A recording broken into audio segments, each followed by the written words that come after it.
नमस्कार, आप जुड़े हैं मुद्दे की बात में कृष्ण कौशिक के साथ। आपको बता दें, अभी बीते कल पहली बरसात आई। उस पहली बरसात में दिल्ली एयरपोर्ट की छत, जो टर्मिनल छत गिर गई, उसमें एक व्यक्ति की मौत हो गई और उसमें करीब 2-3 लोग घायल हुए हैं। उसी के बाद बिहार में एक के बाद एक 4 पुल बह गए। तो कहीं न कहीं ये जो घटना घटी है, इस तरह के मामले जो सामने आए हैं, ये सवाल खड़े कर दिए हैं, मुद्दा खड़ा कर दिया है।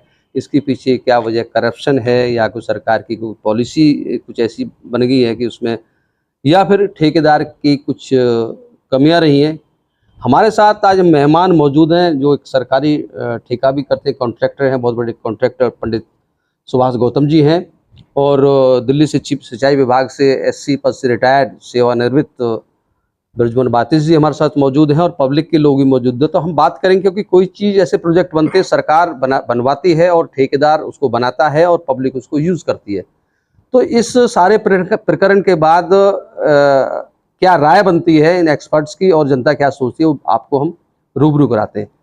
जी प्रधान जी, सबसे पहले आपसे बात करेंगे। हम दिल्ली सरकार में आप एससी पद से रिटायर हुए हैं और आप जेई लेवल से लेकर आपने बहुत ऐसे प्रोजेक्ट भी किए हैं जो आज भी बड़े सफल तरीके से काम कर रहे हैं। बहुत लंबा आपका अनुभव रहा है। इस तरह की बात हो जाने कि पुल बह जाने, निर्माणाधीन पुल बह जाने, और दिल्ली एयरपोर्ट की घटना है कल, वहाँ पर उसकी टर्मिनल की छत गिर गई। पानी का वजन नहीं सहन कर पाई, वो हवा का जो बहाव है उसको नहीं सहन कर पाई और ढह गई। तो इसको क्या मानते हैं, क्या वजह हो सकती है? देखिए, एक सिविल कंस्ट्रक्शन वर्क में कई ऑपरेशंस, कई स्टेजेस हैं।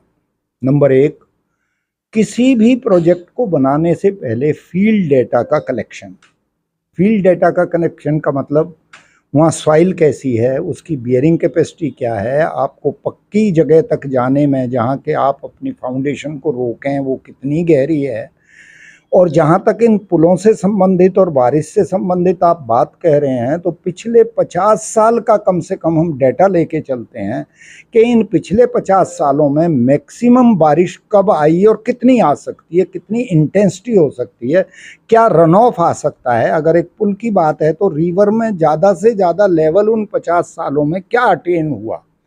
स्कॉवरिंग एक डेप्थ होती है कि जो जितनी स्पीड से पानी बहता है वो नीचे से बेड को उतना ही काटता हुआ चलता है। इस फील्ड डेटा के बाद, और इस फील्ड डेटा में इतनी सावधानी रखनी पड़ेगी कि जितनी चीज़ें उससे कनेक्टेड आपने इकट्ठी करनी है उसमें कहीं गलती ना रह जाए, उसमें कहीं कमी ना रह जाए। उस फील्ड डेटा के बाद दूसरा काम आता है designing of A project structure. उस फील्ड डेटा के बेस पे वो डिज़ाइन होता है स्ट्रक्चर। उस स्ट्रक्चर में भी एक गलती होती है कि अल्टीमेटली इस पुल पे से, इस छत पे से कितना वजन यहाँ से निकलेगा। हम 70R एक लोडिंग होती है। जैसे पुराने जो टैंक होते थे मिलिट्री के, उसमें एक पॉइंट लोड 70 टन का आता था। अगर तुम्हारा पुल इस तरह का है कि यहाँ से कभी भी अगर उतनी कैपेसिटी का अगर लोड गुजरेगा तो आपको उस 70 टन लोडिंग के लिए उसको डिज़ाइन करना पड़ेगा। हम करते क्या हैं, आज ये विलेज रोड है, आज विलेज रोड है, आज उतना इस पे लोड नहीं आएगा, ज़्यादा से ज़्यादा समझ लिया एक ट्रैक्टर निकलेगा, वो एक ट्रॉली को भर के निकलेगा, उस लिहाज से उसको डिज़ाइन कर दिया। लेकिन बाद में पता लगता है कि वहाँ से तो इतने भारी भरकम ट्रक निकलने लग गए कि कहीं इमरजेंसी आई तो टैंक भी इधर से उधर मूवमेंट होने लग जाए मिलिट्री की, कौन जानता है। और उस टाइम वो पुल धंस जाएगा क्योंकि it was not designed for that loading. तीसरी स्टेज आती है डिज़ाइन के बाद, कंस्ट्रक्शन स्टेज। उस कंस्ट्रक्शन में स्ट्रक्चरल डिज़ाइन पूरा कराने के बाद आपका कंस्ट्रक्शन मटेरियल, उसकी स्पेसिफिकेशन, इतनी मजबूती के लिए कितनी सीमेंट डलेगी, कितना स्टील डलेगा, और वो पूरा डले डिज़ाइन के मुताबिक, और उसकी वर्कमैनशिप बिल्कुल ठीक हो।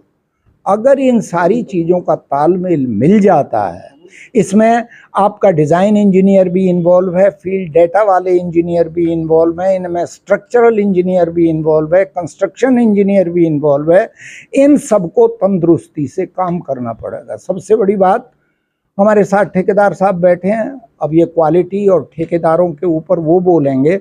लेकिन इन चारों में ने मेरी प्रोसेस में कोई भी एक प्रोसेस अगर फेल होगी तो आपका स्ट्रक्चर गया ही गया।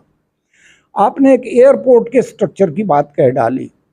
एयरपोर्ट पे हमारे से गलती क्या होती है कि हम दिखावट पे ज़्यादा ध्यान देते हैं कि साहब इंटरनेशनल स्टैंडर्ड का है, इसमें फलानी चीज़ लग जाए, वो इलास्टिक प्लास्टिक उसी तरह का स्ट्रक्चर वगैरह, और उस जो है उस दिखावट के ऊपर हम कंस्ट्रक्शन के सारे मैनुअल को, कंस्ट्रक्शन की सारी स्पेसिफिकेशंस को, स्टैंडर्ड्स को ताक पे रख के उस तरफ जब ध्यान चला जाता है तो ये एक इंजीनियर की नितांत फेल्योर है।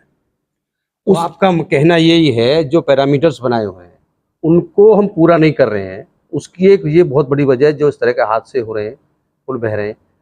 जो नियम पालना करनी चाहिए, एक तरह से जो लोड कैपेसिटी है, एक आपने टैंक का एक उदाहरण दिया, तो उससे जहाँ तक मैं समझूँ 3 गुना लोड सहने की कैपेसिटी उस पुल के अंदर होनी चाहिए, वो सब कुछ नहीं देखा जा रहा है। सिर्फ सब कुछ अब ये इंजीनियरिंग फेलियर मानते हो या इसमें करप्शन है, क्या है इसमें? नहीं, देखिए, ये तो it is a matter of investigation कि फेल्योर किस कारण हुई। आज उस स्ट्रक्चर को, फेल्ड हुए स्ट्रक्चर को ये देखना कि ये स्ट्रक्चरली फेल हुआ है कि कंस्ट्रक्शन एक्टिविटीज़ में गलती हुई है, फील्ड डेटा के कलेक्शन में बात हुई है। आपको कृष्ण जी याद होगा, एक दफ़े आप जो है ना, आपने मुझे एक मांदकोल के पुल की बात की थी, वहाँ फील्ड डेटा की फेल्योर थी। वहाँ सबसॉइल वाटर टेबल इतना ऊंचा है और इतने नीचे आप स्ट्रक्चर में जा रहे हो कि वो सबसॉइल वाटर टेबल वहाँ आता रहा, बारिश के पानी में आ रहा है वो आज भी आ रहा है। तो ये फील्ड डेटा के कलेक्शन की गलती है। अगर वो फील्ड डेटा ठीक होता, उसका जो है डिज़ाइन ठीक होता, ये सब कुछ ठीक होता, कोई कारण नहीं है। आजकल तो सब चीज़ कंप्यूटर का और आपको जो है ऑनलाइन सब चीज़ें मिलती हैं, लेकिन हमारा फ़र्ज बन जाता है इंजीनियरों का, आर्किटेक्ट का, डिज़ाइनर का, स्ट्रक्चरल इंजीनियर का, कि बिल्कुल इन चीज़ों को डिज़ाइन करते समय, इन चीज़ों को कंस्ट्रक्ट करते समय कहीं भी आंख बंद हुई कि स्ट्रक्चर गया। अच्छा, इसमें एक चीज़ क्या ये नहीं होना चाहिए, जैसे कि अब अगर कोई पुल बह गया, उसमें करोड़ों रुपए की लागत लगी, उस ठेकेदार कंपनी की वजह से इस तरह गलती हुई या किसी इंजीनियर की गलती हुई इसमें, जो उसको डिज़ाइन करना था जो, और उसमें करोड़ों रुपए पानी में बह गए, तो क्या रिकवरी जैसा कोई प्रोविज़न नहीं है, इस तरह की रिकवरी उस ठेकेदार से की जाए या जो दोषी अधिकारी उससे हो?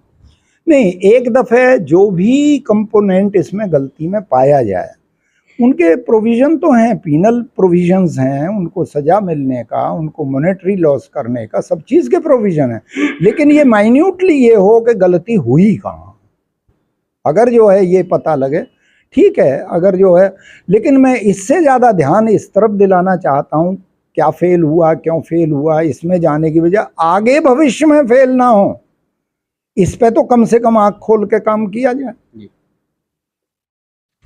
हमारे साथ जो ठेकेदार हैं, बहुत बड़े ठेकेदार और जो अक्सर काम करते हैं, सरकारी ठेके के बड़े बड़े प्रोजेक्ट लेते हैं, पंडित सुभाष गौतम जी, उनसे बात करेंगे आखिरकार इस तरह की स्थिति क्यों आई। गौतम जी, पुल बह गए 4, एक के बाद एक बिहार में, टर्मिनल बह गया, क्या कहेंगे आप? सबसे पहले तो आपके दर्शकों को नमस्कार। जो पुल बहने वाला जहाँ तक सवाल है, तो अभी माननीय सुपरिटेंडिंग इंजीनियर साहब ने बताया, स्कावरिंग एक फैक्टर बताया। तो देखो, हिंदुस्तान में बहुत बड़ा चेंज हुआ। यहाँ एक जो सिविल इंजीनियरिंग का जो पूरा स्ट्रक्चर ढांचा खड़ा किया था, वो ब्रिटिशर्स ने खड़ा किया था, और वो सन 90 तक सेम ढांचा चला था। 90 के बाद में जब पीवी नरसिम्हा राव जी की सरकार बनी, तो उस वक्त हिंदुस्तान ने WTO और गेट में जाके एंट्री करी थी। तो उसके बाद में कुछ वर्ल्ड बैंक की कंडीशनें यहाँ पे लागू हुई। उससे पहले हमारे डिपार्टमेंट का CD होता था, सेंट्रल डिज़ाइन ऑफिस, ब्रिजेस के लिए, स्ट्रक्चर्स के लिए, चाहे वो दिल्ली है, हरियाणा में चंडीगढ़ हो गया, अलग अलग स्टेट में वो CDOs होते थे, और उनका काम केवल डिज़ाइन करना और मॉनिटर करना होता था, उनका एग्जीक्यूशन से कोई काम नहीं होता था। उसके बाद में क्या हुआ कि जब उन्होंने फंड दिया, एशियन डेवलपमेंट बैंक ने दिया, नाबार्ड से पैसा आया और वर्ल्ड बैंक से पैसा आया, तो उन्होंने बहुत सारी कंडीशनें लगाई। उनकी कंडीशंस थी बड़े बड़ी एजेंसियों को इंट्रोड्यूस करने की कि सब कुछ कॉन्ट्रैक्टर का होगा। तो उसमें जो मेन एजेंसी होती है वो काम की मॉनिटरिंग पे इतना माइन्यूटली ध्यान नहीं दे पाती जितना यहाँ का जो लोकल कॉन्ट्रैक्टर पहले ध्यान देता था। उसमें बिड में इतनी कंडीशन होती है, वो उनको फुलफिल कराने में, उनको मैनिपुलेट कराने में उसका सारा समय निकल जाता है। उसका जो एक क्वालिटी प्रोसीजर जब तक एजेंसी खुद नहीं देखती, हायर स्टाफ से वो मेंटेन नहीं हो पाती। दूसरा कारण क्या था कि पहले जब भी ब्रिज बनाते थे तो उसमें ब्रिज में हम अपस्ट्रीम में और डाउनस्ट्रीम में कर्टेन वाल का प्रोविजन लेते थे, जिसकी बहुत कॉस्ट आती है। किसी भी ब्रिज में हम कर्टेन वाल बनाने के बाद में अपस्ट्रीम से डाउनस्ट्रीम के अंदर में जब दोनों तरफ कर्टेन वाल बना देते थे तो उसमें बहुत बड़े हिस्से में एप्रन बनाते थे, जो कि अब पिछले कई सालों से वेस्टेज लगती है, उसको बिल्कुल खत्म कर दिया है। रिवर ट्रेनिंग वर्क हम केवल बैंक पे करते हैं, डाउनस्ट्रीम अपस्ट्रीम में हम बिल्कुल नहीं कर रहे हैं। उससे स्कावरिंग की संभावना बढ़ी। दूसरा जो डिजाइन वाला फैक्टर है, तो डिजाइन वाले फैक्टर में जब भी डिजाइन फेल होता है उसमें सबसे बड़ा कारण यही होता है कि हमारे बॉन्डिंग में कहीं गड़बड़ है। जैसे आजकल डिजाइन फेल होने में तो सबसे बड़ी दिक्कत आ रही है कि दिल्ली एनसीआर में 250 किलोमीटर तक आपको बढ़िया क्वालिटी की कोर सैंड नहीं मिलेगी। आप जितने मर्जी पैरामीटर फॉलो कर लो, जो मर्जी कर लो, जिस तरह आपको देसी घी नहीं मिलता उसलिए कोर सैंड, उसी तरह कोर सैंड का काम है। इसको रोडी के साथ में जो कोर सैंड मिला के जब आप कंक्रीटिंग करते हो और उसमें जब आप सरिया डालते हो तो कोर सैंड में स्ट्रेंथ नहीं बनती है। स्ट्रेंथ इसलिए नहीं बनती कि उसमें मिट्टी या सिल्ट बहुत ज्यादा है। वहां किसी का कोई कंट्रोल नहीं है। पहले खनन विभाग अपने स्टेट की अपनी संपदा होती थी, तो वहां जब भी बड़े प्रोजेक्ट चलते थे तो डिपार्टमेंट का अधिकारी जाके खनन विभाग को ये कहता था भाई फला सैंड अलग रख देना। लेकिन बिहार तो बहुत दूर हो गया।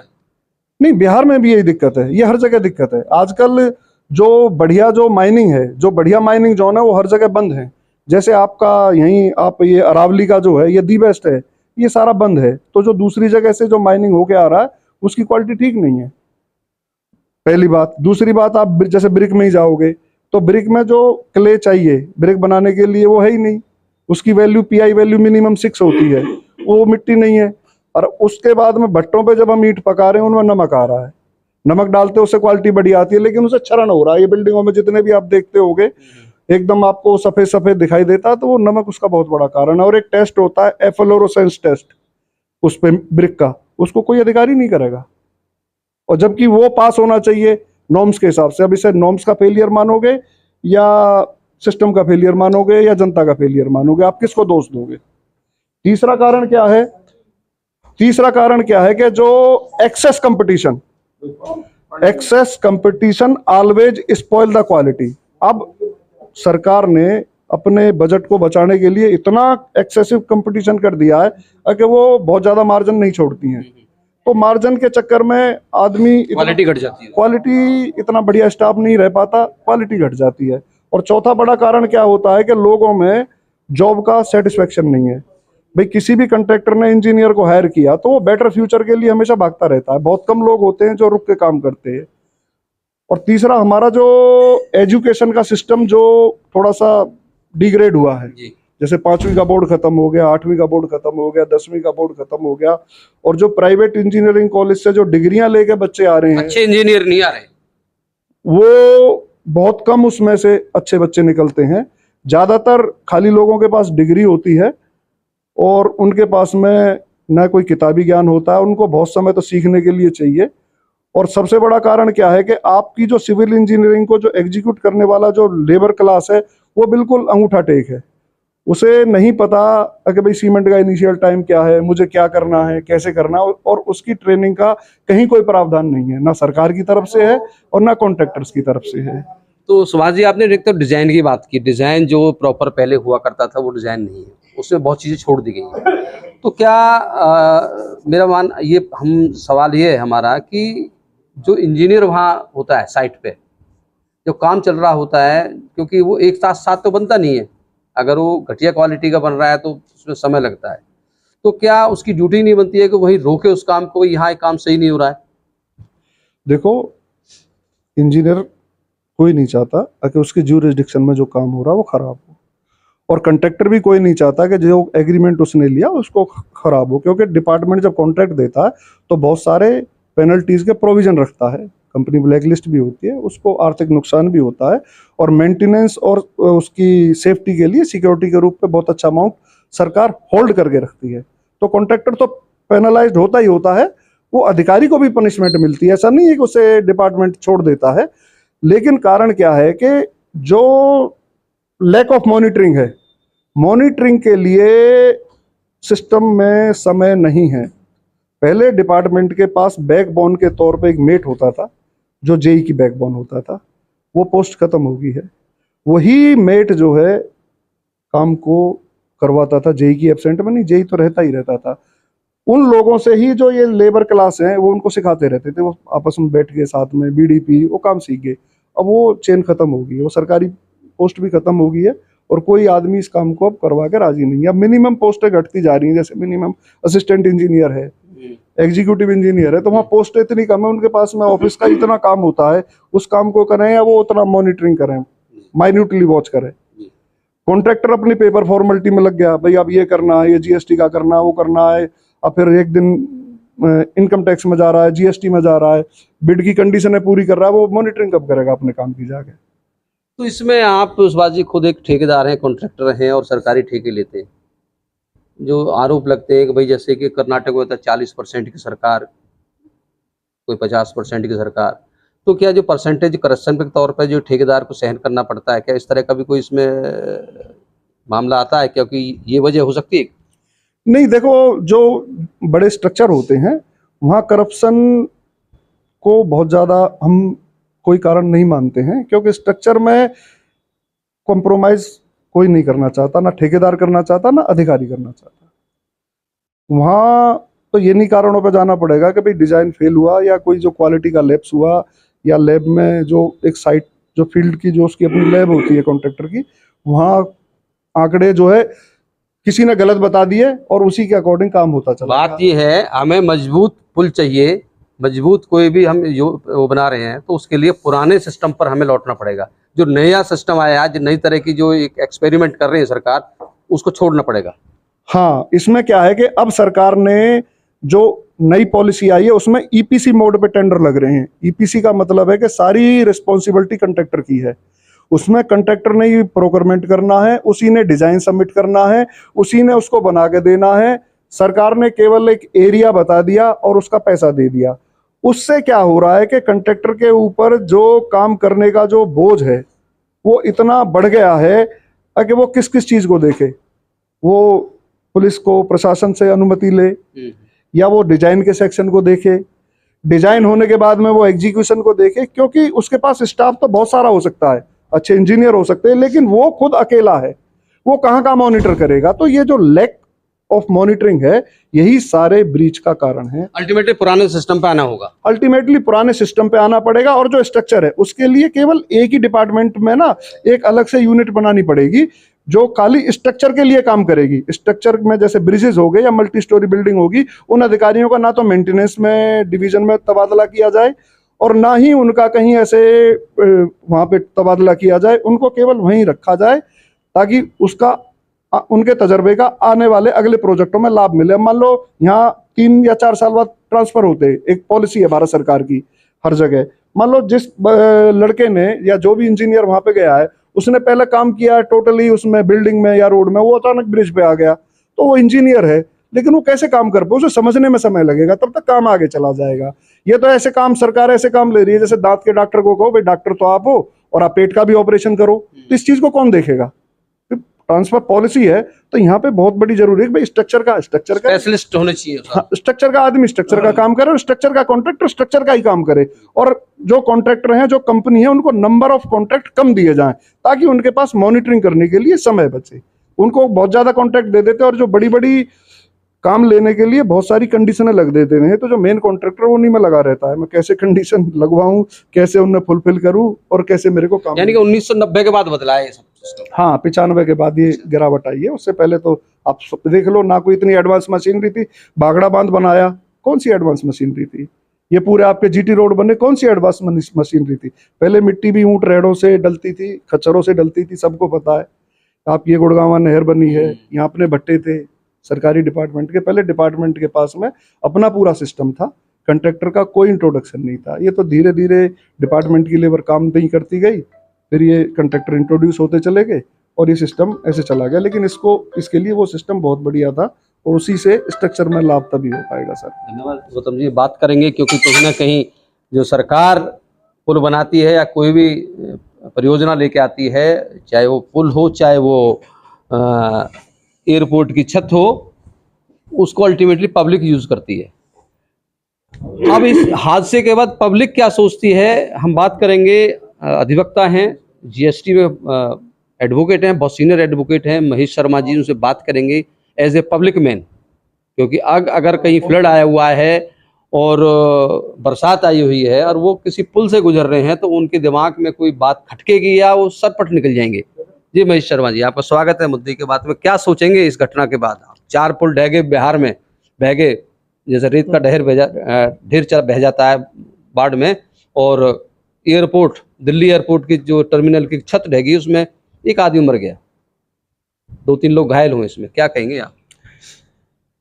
देखिए कौशिक जी, ये दुर्घटनाएं मौसम के चलते पहले से ही होती रही हैं और आगे भी होती रहेंगी। लेकिन मुद्दे की बात यह है कि इनकी रोकथाम कैसे हो, और आपने पूछा कि भाई दिमाग में क्या चलता है। हमारे सरकारें बदलती रहती हैं हमारे यहाँ, लेकिन जो सिस्टम है वो कभी नहीं बदलता, वो ही रहता है। सरकारें बदल जाती हैं, ठेकेदार वही रहते हैं, किसी भी डिपार्टमेंट में आप चले जाइए। सिस्टम कब बदलेगा? सिस्टम जब बदलेगा जब जिम्मेवारी तय होगी। जिम्मेवारी किसी की तय नहीं है। अब जैसे आपने कहा पुल ढह गया, हम सुनते चले आते हैं पहले से भी कि भाई इंक्वायरी बैठेगी, उसकी रिपोर्ट आएगी। अब किसने इंक्वायरी करनी, कब रिपोर्ट आनी, उसका क्या होना, आज तक किसी को कुछ नहीं हुआ। जहाँ तक आप कहते हैं कि भाई जब पुल से हम गुजरते हैं तो कैसा लगता है, निसंदेह जब ऐसी दुर्घटनाएं होती हैं तो जब हम किसी भी उस तरह के माहौल से गुजरते हैं तो वो चीज़ दिमाग में ज़रूर रहती है। लेकिन अब हम जो भारत के लोग हैं, हमको भी अब आदत सी पड़ गई है। जीवन हर तरह से रिस्क में ही रहता है और इनका कुछ बिगड़ नहीं सकता। अब सरकार जो है, इसमें जो ऊंचे पदों के लोग हैं, प्रधानमंत्री हो गए या उनके मंत्री स्टाफ हैं, निसंदेह उनके मन में कुछ कर गुजरने की भावना है, ऐसा लगता है, उनके कामों से ऐसा दिखता है। लेकिन जैसे जैसे वो नीचे उतरता चला आता है तो वो एक सिस्टम में चीज आ जाती है, भ्रष्टाचार, हाँ उसको कुछ भी कह लो आप। अब जैसे उदाहरण के लिए मैं आपको बताऊं कि खट्टर साहब ने कहा कि भाई ये प्रॉपर्टी आईडी बननी चाहिए। कितना सुंदर विचार कि भाई किसी को कोई दिक्कत ना हो, सबकी प्रॉपर्टी की एक आइडेंटिफिकेशन हो, फटाफट निकालें करें। अब जब वो धरती पे चीज आई तो क्या हुआ कि उस सिस्टम के अंदर जब आई तो आप मेरे जानकार हो, मुझे ठेका दे दिया, ले भाई तू ऊपर से ड्रोन से उन्होंने अपना नक्शा बनवाया और उल्टा सीधा करके वो तो चले गए पैसे लेके। आम पब्लिक धक्के खाती रही, उसका खामियाजा सरकार को भुगतना पड़ा। मेरा कहने का मतलब ये है कि सरकार को चाहिए, देखिए शुरुआत तो सरकार ने करनी होगी क्योंकि जिम्मेवारी सरकार की है। जो कंसर्न मंत्री है वो ईमानदारी से उसके मंत्रालय में जो काम हो रहे हैं उसको पर्सनली जब तक मॉनिटर नहीं करेगा तब तक ये सुधार नहीं हो सकता।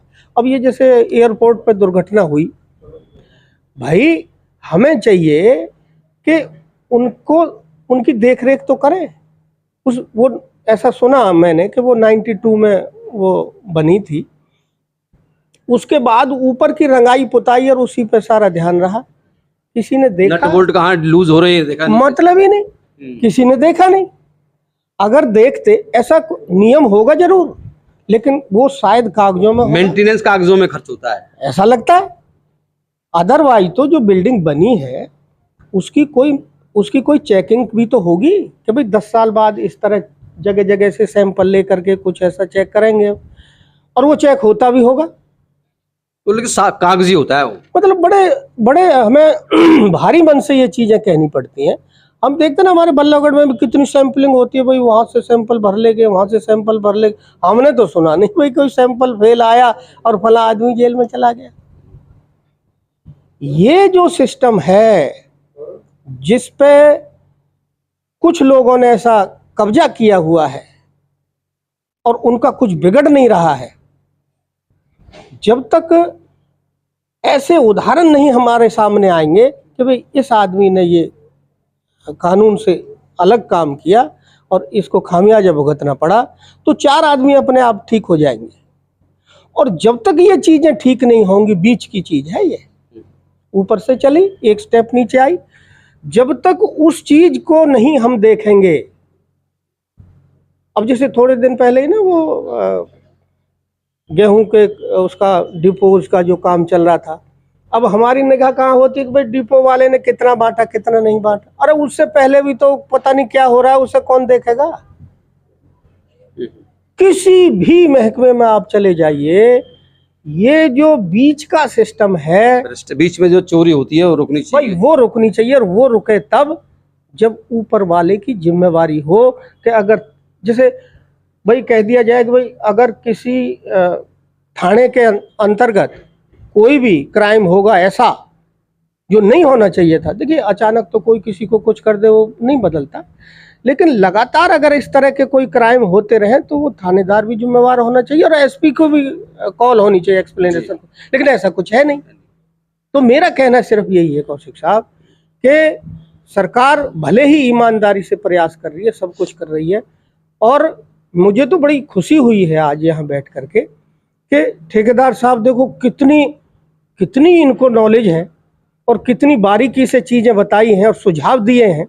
अगर आपके चैनल के माध्यम से ये बात सरकार के कानों तक पहुँचे और जो रिटायर्ड इंजीनियर साहब ने क्या टेक्निकल पहलुओं को बिंदुओं को छुआ है, ये चीज़ें सरकार के नॉलेज में होंगी। ऐसा कुछ नहीं है कि जो देश चला रहे हैं उनको ऐसा पता नहीं है, लेकिन पता नहीं क्या कारण है तो वो इन चीज़ों को दूर नहीं कर पा रहे। तो हम तो यही उम्मीद करते हैं कि ये चीज़ें ठीक हों और सरकार इनको ठीक करे, ध्यान दे।